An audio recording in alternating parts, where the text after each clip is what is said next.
Olá, meu amigo e amiga. Esta sexta-feira está muito movimentada, com muitas coisas interessantes que irei compartilhar aqui com vocês. Portanto, o nosso encontro de hoje deve ser um pouquinho maior do que aqueles que eu sempre faço com vocês às sextas-feiras. Para começar, o nosso encontro mais cedo, eu tinha dito para vocês que os prazos relacionados ao julgamento da Orcrim comandada pela figura do inelegível, o senhor Jair Bolsonaro, estavam sendo cumpridos. Os cronogramas estavam obedecendo aquilo que está previsto dentro do Código de Processo Penal. Como o ministro Alexandre de Moraes já tinha antecipado, não haverá nenhum tipo de antecipação de prazo e nenhum tipo de retardamento de prazo. Por isso, eu tinha aqui colocado com vocês a possibilidade do ministro Cristiano Zanin marcar ainda para essa sexta-feira a data do julgamento, ou do começo do julgamento da Orcrim de Bolsonaro. E isto aconteceu. Vou trazer aqui para vocês as datas estas que estarei ao vivo aqui com vocês, acompanhando toda a movimentação, todo esse julgamento, que será um julgamento histórico. Isso tudo está provocando que o final de semana, para muitas criaturas desse universo paralelo da extrema-direita bolsonarista, seja muito complicado.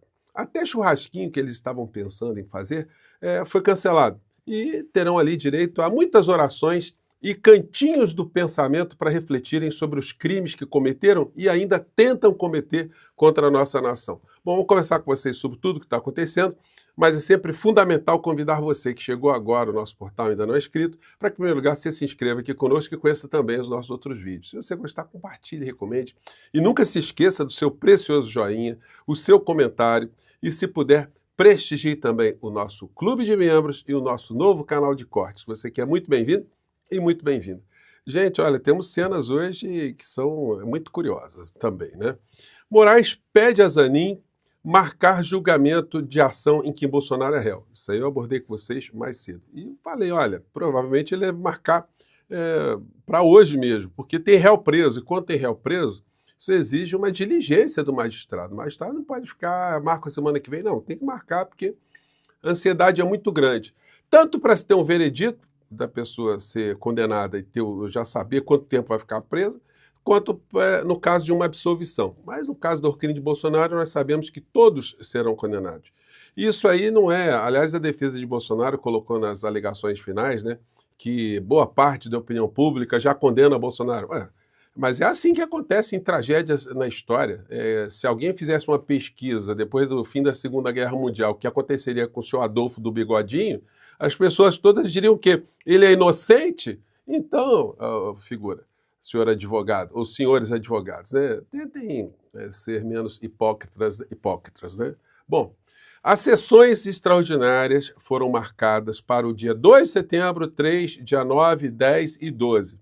As sessões começam às 9 e vão até às 12, aí tem intervalo para almoço, e nos dias 2, 9 e 12 vai haver também sessões das 14 às 19 horas. E elas podem ser estendidas também, né? Então nós teremos muitas emoções, prepare aí a sua merendinha, o seu lanchinho, se você trabalha, tente pegar uma folga no primeiro dia, que vai ser na terça-feira, dia 2 de setembro, porque será bem animada, né? Nós teremos um dia de muitas mobilizações e provavelmente algumas pessoas soltarão até uns foguinhos, né? Uns foguetinhos. Olha só que notícia. Michele diz que a atitude de Zucco, é o deputado Zucco do PL, prejudica Bolsonaro na prisão. Então quer dizer, né? Eu estou dizendo para vocês que a criatura já está presa, porque está presa mesmo. Agora, vocês perceberam como é que a nossa sanidade mental deu uma melhorada nesses últimos dias, desde que a figura foi colocada ali no cantinho do pensamento, cantinho compulsório, né? Com tornozeleira eletrônica? Pois bem, a senhora Michele está dizendo que está preso e dentro da prisão não é momento de se fazer churrasquinho. Senhora Michele, eu até pensaria duas vezes, sabe por quê? Porque quando ele estiver preso mesmo, e se ele não estiver numa prisão domiciliar, vai ser complicado fazer um churrasquinho, né? Aliás, o churrasco, se levar picanha, vai trazer algumas lembranças que o inelegível não gostaria, né? De repente comer uma picanha, de repente a picanha está mais barata do que no governo dele, vai ser complicado, né? Então, é isso, só para o registro aí, como é que essa gente sem noção age. O deputado quis fazer churrasco lá na prisão com o Bolsonaro, né? A dona Michele aí ficou chateada. E aí outras notícias também que estão vindo nessa sexta-feira. Já comentei com vocês que a Carla Zambelli está dizendo que começou a fazer greve de fome contra a prisão na Itália. A notícia mais atualizada dá conta para a gente que ela já não está pensando mais em ficar em prisão na Itália, que agora já está considerando em voltar para o Brasil. Que coisa, hein, gente? Como essas pessoas, elas são instáveis, né? Não sabe se fica lá, se fica aqui, uma hora diz que tem dupla cidadania, agora já não quer mais, enfim. Presa na Itália, Zambelli reclama de falta de shampoo, mas votou contra a distribuição de absorventes a detentas, né? Aquela visão dessa gente, essa visão tão desalmada, essa gente tão desumanizada, enfim, não queria nenhum tipo de atenção para a saúde das mulheres detentas. E agora está reclamando de shampoo.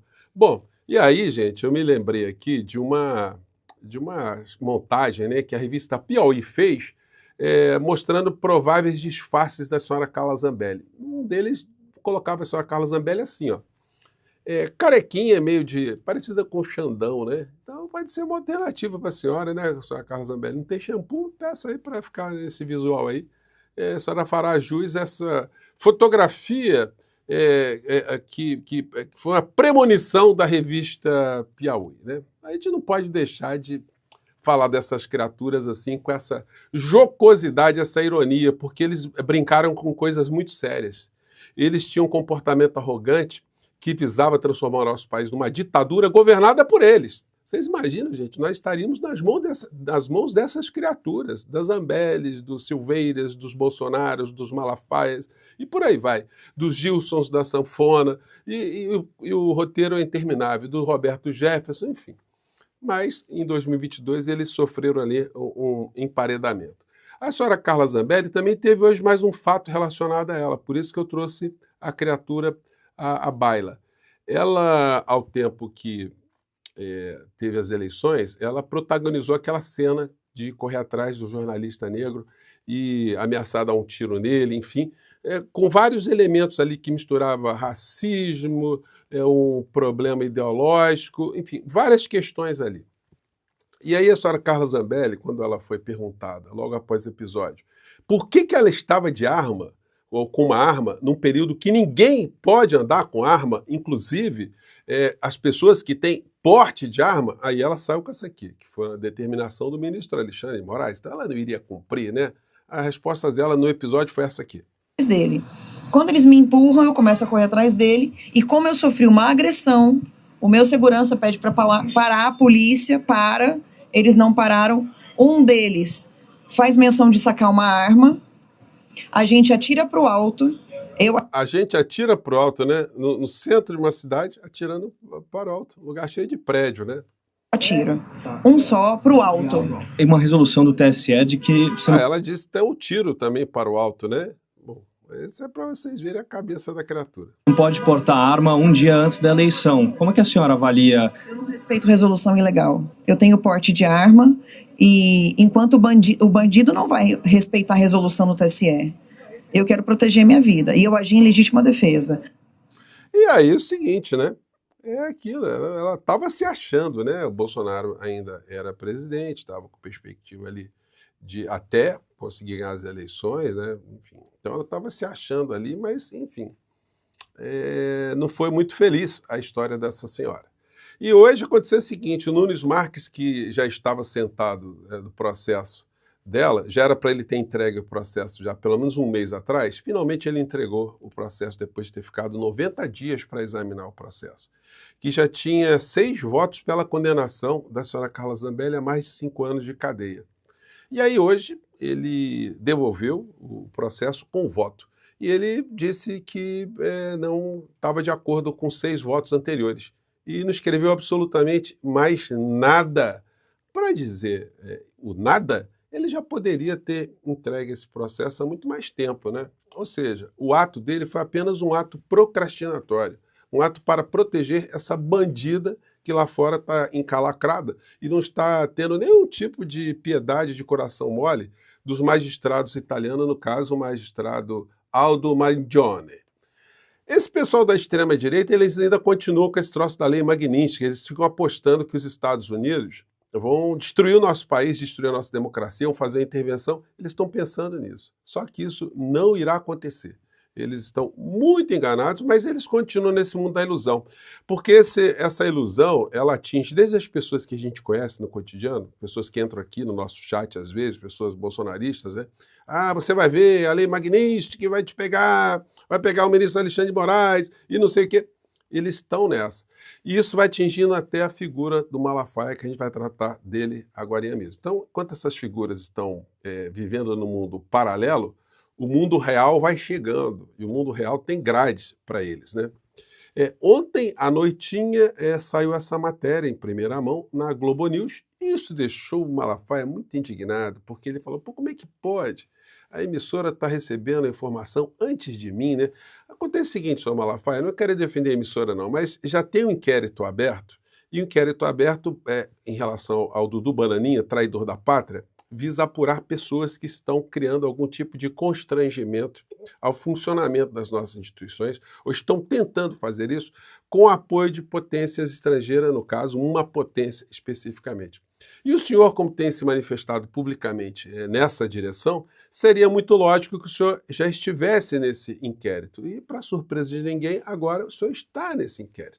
Vamos ver se o senhor vai manter algum tipo de sanidade daqui para lá, porque o senhor anda meio descontrolado, como eu mostrarei aqui. A matéria de ontem disse para a gente isso aqui. Ó. Uma nota aqui, eu estava tentando transformar isso aqui em uma nota oficial, mas a gente pode vir na câmera 1 aqui. Opa, volta, vamos ver se volta aqui. Deu um reloginho, deu uma pausa, gente, mas vai voltar aqui. Aqui? Ah, tá, a gente conseguiu, porque o pastor Silas Malafaia, ele mandou um áudio para a gente, um áudio longo, então a gente estava pegando ali os argumentos dele para entender. Ele responde dizendo que ficou surpreso com a inclusão dele no nome dele numa investigação da Polícia Federal. Malafaia fez críticas ao ministro Alexandre de Moraes, disse que não tem qualquer acesso a autoridades americanas, que criticar um ministro do Supremo ou a Suprema Corte não é crime no entendimento dele, e que também... Eles foram muito calvinhos, né, de que o Silas Malafaia tem crítica. Ele não tem crítica, ele faz ofensas, ele faz xingamentos, ele faz ameaça. É diferente, né? Bem, não sabe falar inglês, que não estaria atuando para que o Brasil fosse alvo. Bom, então a nota foi dada, né? O Malafaia se manifestou através da Globo News, mas está muito invocado. Pastor Silas Malafaia, investigado pela Polícia Federal no inquérito sobre obstrução do processo que apura suposta tentativa de golpe. Não é a suposta tentativa de golpe, né? É a tentativa de golpe. Malafaia reclama de inclusão em inquérito. Escolheram o cara errado. Puxa vida, ele... Para uma pessoa falar isso, escolheram quem? A Justiça, a Polícia Federal? Alguém para falar isso, ele tem que ter uma salvaguarda, né? Escolheram o cara errado, então, se escolheram o cara errado, então ele está prometendo o quê? Uma retaliação? Ele promete uma vingança? Ele promete o quê? Porque as pessoas têm que ficar com algum tipo de temor sobre a escolha ou sobre a eleição dele no inquérito policial. Por acaso ele está imune a algum tipo de investigação aqui no nosso país? Se não tem nada a temer, enfim, tem muito advogado, tem muito dinheiro, né? Mas é o seguinte, o senhor Silas ficou virado no giraia, gente, ficou possuído mesmo, né? Acho que ele não estava com a alma dele muito blindada, não. Alguma entidade se apoderou desse corpinho dele, porque ele estava assim, ó, vamos lá. Crimes de Alexandre de Moraes, essas são as verdades. Não tenho medo, pode vir do jeito que... Pode vir, pode vir. É típico comportamento bravateiro de bolsonarista, né? Pode vir, pode vir. Vamos ver, né? Tá esperando contato. Tá esperando contato, e como eu tenho sempre mostrado aqui para vocês, as pessoas que esperam contato, o que acontece? O contato vem. Bom, vocês quiserem, pode me investigar. O que está aí é mais uma prova para onde está indo a democracia brasileira. Querem calar os opositores. Aí querem calar os opositores de quem, o Malafaia? Porque é o seguinte, quem está fazendo todas as medidas contra a Orcrim de Bolsonaro, e o senhor agora está na fila, né, na posição, na senha preferencial, é a instituição Justiça, o Supremo Tribunal Federal. Então, quem é oposição à justiça é que está sofrendo algum tipo de consequência, mas isso é natural em qualquer lugar do mundo.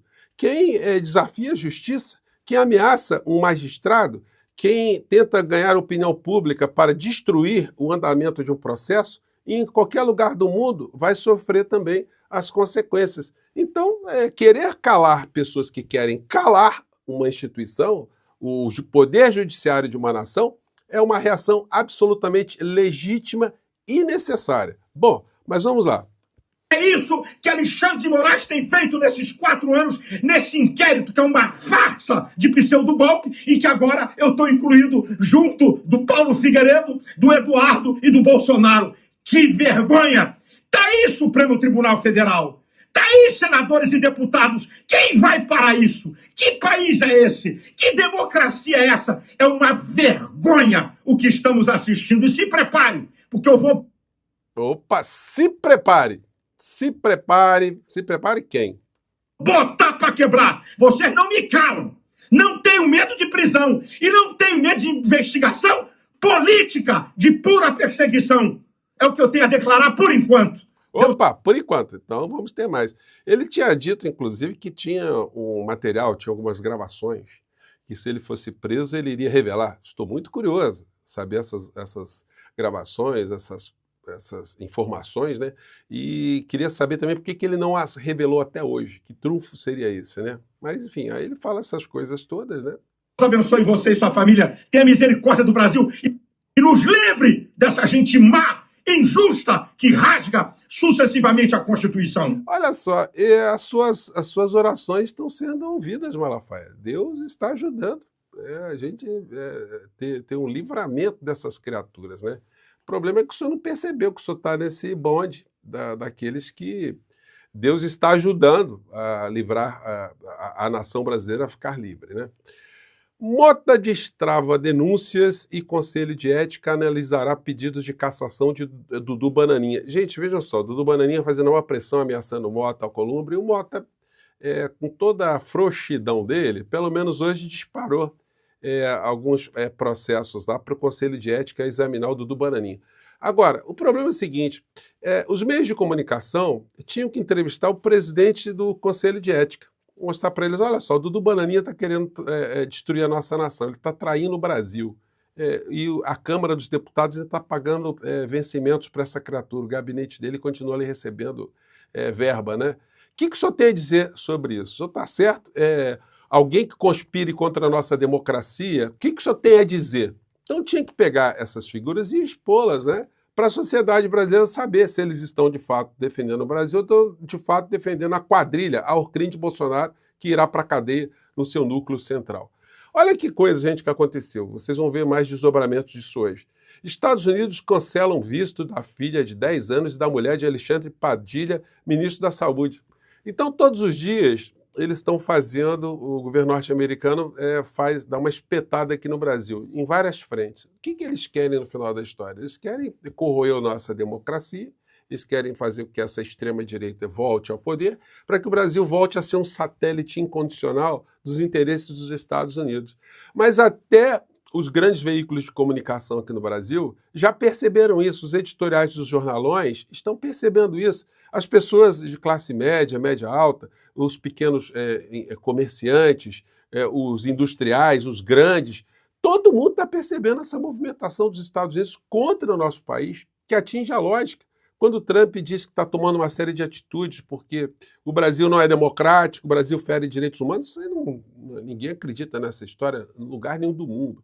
E quando ele apresenta dados falsos, que o Brasil tem uma relação que é sempre muito favorável ao Brasil e menos favorável aos Estados Unidos, que nós somos muito maus com os americanos, então isso não cola, gente. Os próprios americanos os estadunidenses estão vendo que isso é uma patifaria muito grande. Trump fala em 10 anos de prisão para quem danificar a estátua em Washington. Isso aí era para a gente enfiar na cara de todo bolsonarista que fica gritando: ah, Débora do Batom está levando 14 anos porque pichou uma estátua. Ela não foi presa porque pichou uma estátua, porque ela estava no curso de um golpe, ela estava funcionando ali como uma agente golpista aqui no Brasil. Foi apanhada, inclusive, com o acréscimo de ter danificado, pelo menos momentaneamente, um patrimônio público. Olha o que Trump está fazendo nos Estados Unidos. Trump fala em 10 anos de prisão para quem danificar estátua em Washington. Ele tem um vídeo dele falando disso. É porque os Estados Unidos já quebraram todos os fundamentos de direitos humanos que foram construídos naquele país durante décadas, durante séculos. O Trump está prendendo estudante, está expulsando estudante, está prendendo cientista, está processando escritórios de advocacia, está prendendo juiz, está expulsando pessoas para prisões em outras nações. O volume de infrações a direitos humanos são infindáveis que estão acontecendo agora. Além de estar tumultuando o comércio universal com mentiras. Bom, embaixada dos Estados Unidos diz que mais médicos foi golpe diplomático e que sanções não vão parar. Vocês já viram isso. Hoje, teve outra informação aqui do consulado, né? O consulado aqui, já passei isso aqui, vou botar aqui o visto. Aí teve esse aqui da estátua. E Trump diz que o Brasil é um dos piores países do mundo. Bom, e aí vai, ninguém acredita isso. Isso aqui é o editorial do Estadão de hoje. Trump desmoraliza direitos humanos. Ao caracterizar o Brasil como uma ditadura, enquanto poupa regimes violadores de direitos humanos, relatório dos Estados Unidos mostra como Trump desvirtua os valores que seu país ajudou a consagrar. Então, gente, não é jornal de esquerda. Bom, embaixada dos Estados Unidos faz alerta contra turismo de nascimento. Daqui a pouco eles vão pedir, gente, atestado, vão pedir se a mulher está grávida ou não. A mulher grávida não vai poder mais viajar para os Estados Unidos, porque eles têm receio, têm medo de alguém ter uma criança lá e a criança virar norte-americana, né? E logo mais a gente vai ter imagens aí do Lula inaugurando a fábrica da GWM. Deve ter muitas imagens com o presidente da República, com operários, muita gente feliz. Tenho certeza absoluta que essas imagens aparecerão, fazendo contraste desse mundo, dessa terra plana, dessa gente insana e criminosa, e das coisas continuam a funcionar aqui no nosso país com todos os problemas, com todas as dificuldades, com todas as críticas, né? Então é isso, eu acho que foram muitas coisas que nós falamos hoje, tem aqui essa aqui para finalizar, várias matérias falando do Bananinha, que agora vai figurar ali no Conselho de Ética como personagem principal, e ao que tudo indica, já no dia 2 de setembro, teremos muitas imagens interessantes e eu acompanharei todas elas com vocês aqui no nosso Portal do José, ao vivo, direto lá, acompanhando diretamente a sessão do Supremo Tribunal Federal, para se cumprir aquilo que nós estamos falando há tanto tempo, que a figura do inelegível com Sorcrim terão todos um fim, e o fim será algum tipo de cadeia, porque alguns terão ali um abrandamento, mas vai ficar todo mundo encalacrado, sem direito a churrasquinho, sem direito a picanha, com preço melhor, né? Gente, eu fico por aqui, mais uma vez, um grande abraço, e até o nosso próximo encontro. Tchau!